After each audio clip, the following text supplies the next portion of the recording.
Good afternoon, ladies and gentlemen. Thank you so much for coming out to Powhatan High School, the hometown of my friend and mentor, Matthew Novak, who I am very pleased to announce is announcing his running for U.S. Senate.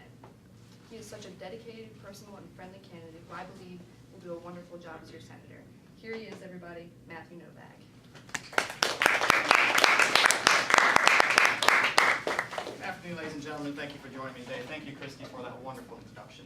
As she mentioned, my name is Matthew Novak, and I stand before you today to announce my campaign for a seat in the Senate in Washington, representing the great state of Virginia on behalf of the Democratic New Freedom Party.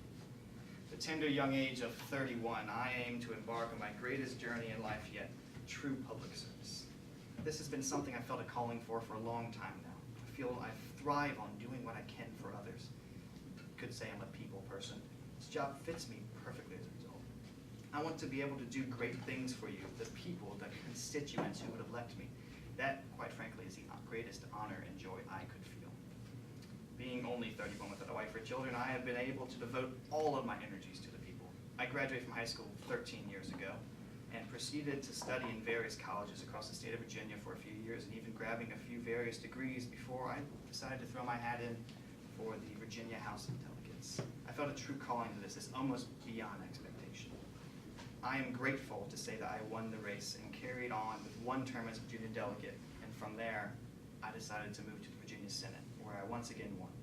I endured a great experience and a great time there, and I feel genuine happiness every time I passed a bill I felt would truly help the people that elected me to represent them. Being a successful Virginia Senator, I have learned many valuable tools I feel would greatly benefit me on Capitol Hill. The art of compromise, the love of the work, and most of all, the energy I get from being young and vivacious, I truly believe will help me do the most good for all of my constituents here in Virginia. I see my platform not as the end-all be-all of my campaign, but I do believe it highlights some important issues that we need to resolve as a nation.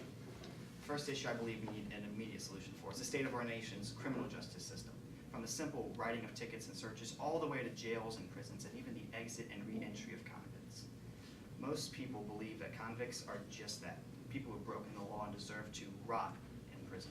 But I believe that even these men and women who technically are criminals deserve the respect and treatment like they're humans, like they're not animals, that we would treat any other citizen.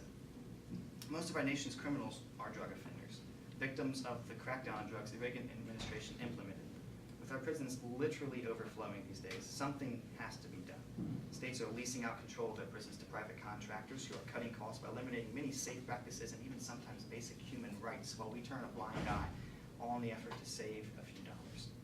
On release, many are walking around with nothing to their name, and their only choice is to turn back to crime in order to pay just to exist, which lands them right back in jail. And I believe that is a travesty. We should be doing more to help these people to restart their lives, because time away from society helps them rethink their life, and they decide they're ready to start anew. And that's a real problem. But I feel that President Obama has made the right path to begin that, and I look to continue that. Another real problem I feel we have in our country is the interaction with foreign nations and the entanglements we're involved in internationally. We're at the highest level of fear of Russia since the end of the Cold War over 25 years ago. An entire generation has been born and grown up in a world dominated by American influence. And so we felt safe and not turned our attention to these problems.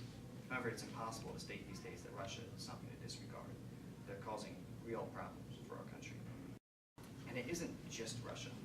Besides the cold stare we have going with them, we are also involved in numerous international entanglements which we need to reanalyze. From our soldiers fighting ISIS to our role in Syria, I believe that we cannot just simply continue to fight these wars on the preface of freedom and human rights abuses. We need to take a second look at all of these conflicts we're engaged in and the relationships we have with foreign countries. And we need to act accordingly with what is best for America. If that should mean more sanctions against Russia and Syria, then so be it. If that should mean taking our military presence out of the Middle East entirely, then why not? I do believe to keep my personal affairs out of these decisions is most important, and to do what I feel is best for us moving forward.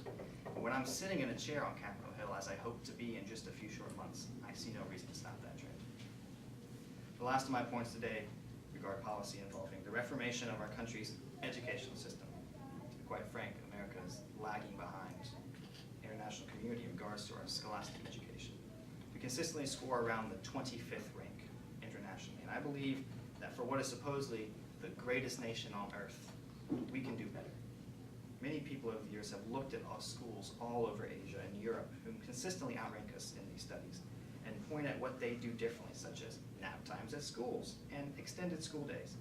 I don't believe that's going to make a difference because education is just a different culture in the rest of the world. We view education completely differently than they do. I believe the only way we're going to improve our education is by changing our culture regarding it. Many presidential administrations have tried their hand at fixing it, with George Bush enacting the No Child Left Behind Act, and Barack Obama promoting his Race to the Top policy, both of which did little to correct this problem. I believe that we need to try moving away from traditional schooling culture in an attempt to try something new. Personalized teaching and a curriculum based on what the student can achieve and not what the federal government thinks they should achieve, I believe is a far better option than the school system we have going now. We need to try to change this culture surrounding our school. In all honesty, it's entirely possible this plan will not reverse the course our country's going. But what's the harm in trying? Isn't it worth an effort? Experimentation is something we should be comfortable with. And if one experiment can change the world, I don't see why we should neglect this. I have put all of my heart and my faith into a public service career. Although admittedly short, I believe it stands out for its community and its commitment to the people I work for. I'm so glad to say that I love my job and that I wouldn't trade it for anything.